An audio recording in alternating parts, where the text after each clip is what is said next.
এই অনুষ্ঠানের বিচারক মণ্ডলী এবং সভাপতিকে জানাই আমার শুভেচ্ছা ও অভিনন্দন।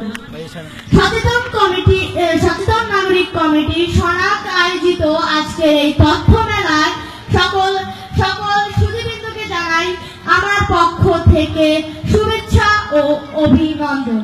আজকে আমার বক্তৃতার বিষয় হচ্ছে তথ্য অধিকার আইন। কি হচ্ছে এই তথ্য অধিকার আইন? 2009 সালের 29শে মার্চ প্রণীত হয় এই তথ্য অধিকার আইন। আমাদের দেশের গ্রামগুলোতে কিন্তু এখনো তথ্য আইন ও তথ্য অধিকার আইন সম্পর্কে জানানো হয়নি। কারণ তাহলে সরকারের ভদ্রবেশী কিছু সরকারি কর্মকর্তা তাদের দুর্নীতির ভান্ডার আর চালাতে পারবেন না।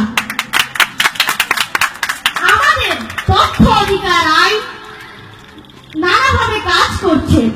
যেমন ভূমি বিষয়ক অধিদপ্তরের কথাই বলা যাক। 2009 সালের আগে একটা জমির পর্চা তুলতে লাগতো মাত্র 5 বছর। এটা কি মাত্র না অনেক বেশি? আর এখন সেই জমির পর্চা তুলতে লাগে মাত্র 1 সপ্তাহ বা 7 দিন। এবং পাসপোর্ট অফিসে আগে পাসপোর্ট জানার জন্য অনেকে বলতো, ভাই পাসপোর্ট সম্পর্কে কিছু জানাবেন কি? বলতো কিছু ঘুষ দেওয়া যায়? তাহলে জানাবো।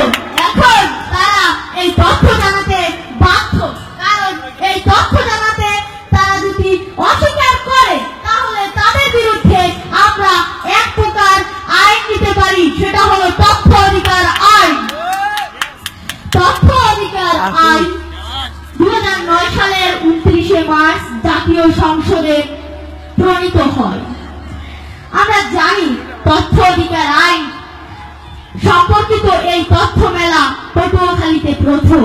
কিন্তু দক্ষিণবঙ্গের যে গ্রামগুলো আছে ছোট ছোট, সেগুলোতে এখনো তথ্য অধিকার আইন প্রণীত হয়নি এবং সেখানে তথ্য সম্পর্কিত কোনো অফিস নেই।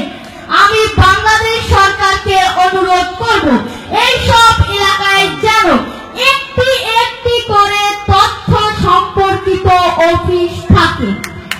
আর এজন্য আমাদের এই মঞ্চে উপস্থিত কিছু লোক আছেন যারা এগুলো সরকারের কাছে তুলে ধরতে পারবেন। আমাদের মতো স্কুলের ছাত্রদের এগুলো সরকারের কাছে তুলে ধরা সম্ভব নয়। এগুলো বড় বড় নেতা কর্মীরাই শুধু পারবেন সরকারের কাছে পৌঁছে দিতে। আমাদের দায়িত্ব হলো এইসব অধিকার সম্পর্কে মানুষকে সচেতন করা। এবং আমাদের আরো একটি দায়িত্ব হচ্ছে, সেটা হলো আমরা যারা ধরেন যে আমাদের কিছু চেনা লোক আছে যারা খুব উচ্চ পর্যায়ে কাজ করে, তাদের কাছে আমরা মাঝে মাঝে আবেদন করতে পারি যে আমাদের এলাকায় যেন একটি তথ্য সম্পর্কিত অফিস থাকে।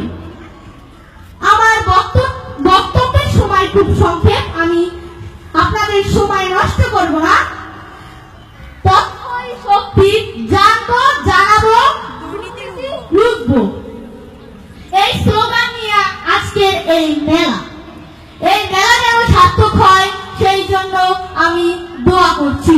ইনশাআল্লাহ সবাই ভালো থাকবেন এবং সুখী থাকবেন, এই বলে আমি আমার বক্তব্য শেষ করছি।